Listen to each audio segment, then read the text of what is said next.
రాష్ట్ర రాజకీయాల్లో జనసేన పార్టీ ఇప్పుడు మరింత దూకుడు పెంచింది. పార్టీని క్షేత్రస్థాయి నుంచి బలోపేతం చేసేందుకు ముఖ్యంగా డిప్యూటీ సీఎం పవన్ కళ్యాణ్ ఆదేశాల మేరకు ఏలూరు వేదికగా ఒక కీలకమైన కార్యక్రమానికి శ్రీకారం చుట్టారు.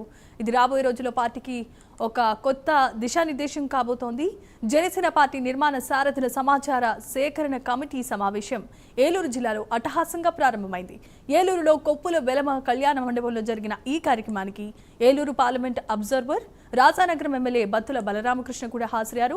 ఏలూరు నియోజకవర్గ Janasena incharge, APSRTC Vijayawada zonal chairman Reddy Appalanaidu కూడా పాల్గొనడం జరిగింది. వేదిక వద్దకు చేరుకున్న బలరామకృష్ణకు ఆ పార్టీ నేతలు, కార్యకర్తలు ఘన స్వాగతం పలికారు. పార్టీ అధిష్టానం ఆదేశాల మేరకు ఈ సమాచార సేకరణ కమిటీ ద్వారా గ్రామీణ, పట్టణ స్థాయిలో సమర్థులైన నాయకులను గుర్తించి జనసేనను తిరుగులేని శక్తిగా తీర్చిదిద్దడమే లక్ష్యంగా పనిచేయనున్నారు. రాబోయే మరిన్ని రోజుల్లో పార్టీ సంస్థాగత బలాన్ని పెంచేందుకు ఈ కమిటీ కీలకమైన పాత్రను పోషించనుంది. వినూత్నమైన రీతిలో ఒక గ్రామ కమిటీలు, మండల కమిటీలు, నియోజకవర్గ కమిటీలు, జిల్లా కమిటీలు, రాష్ట్ర కమిటీలు వేయాలని ఒక మంచి నిర్ణయం తీసుకున్నారు. మన జనసేనలో పనిచేస్తున్నటువంటి, జనసేన పార్టీ తరపున పనిచేస్తున్నటువంటి ప్రతి వీర మహిళకు, ప్రతి జన సైనికుడు తగిన గుర్తింపు ఇవ్వడమే ధ్యేయంగా మన అధ్యక్షులు పవన్ కళ్యాణ్ గారు పనిచేస్తూ ఉంటారు.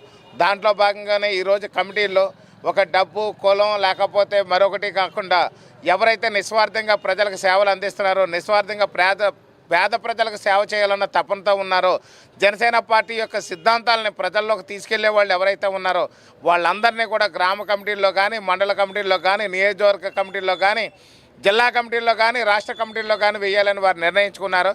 కాబట్టి ప్రతి జన సైనికుడు, వీర మహిళల, ప్రతి జనసేన నాయకుడు, కార్యకర్త కూడా ప్రతి ఒక్కరు కూడా ఏలూరు జిల్లా పరిధిలో ఉన్నటువంటి, ఏలూరు జిల్లాలో ఉన్నటువంటి ప్రతి 7 నియోజకవర్గాలకు సంబంధించినటువంటి ఏలూరులో ఉన్నటువంటి మన కొప్పుల వెలమ కళ్యాణ మండపంలో, జనసేన పార్టీ ఆఫీస్ ఎదురుగా ఉన్నటువంటి కళ్యాణ మండపంలో ఈరోజు, రేపు, ఎల్లుండి, శుక్రవారం వరకు కూడా 3వ తేదీ వరకు కూడా అప్లికేషన్లు తీసుకుంటున్నాం.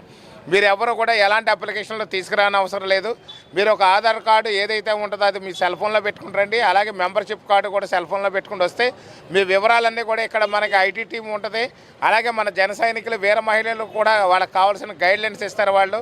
ఆ గైడ్లైన్స్ ప్రకారం మీరు అప్లికేషన్ ఫిల్ చేస్తే మీరు ఏ పొజిషన్లో మీరు ఆశిస్తున్నారో అక్కడ రాస్తే చాలు.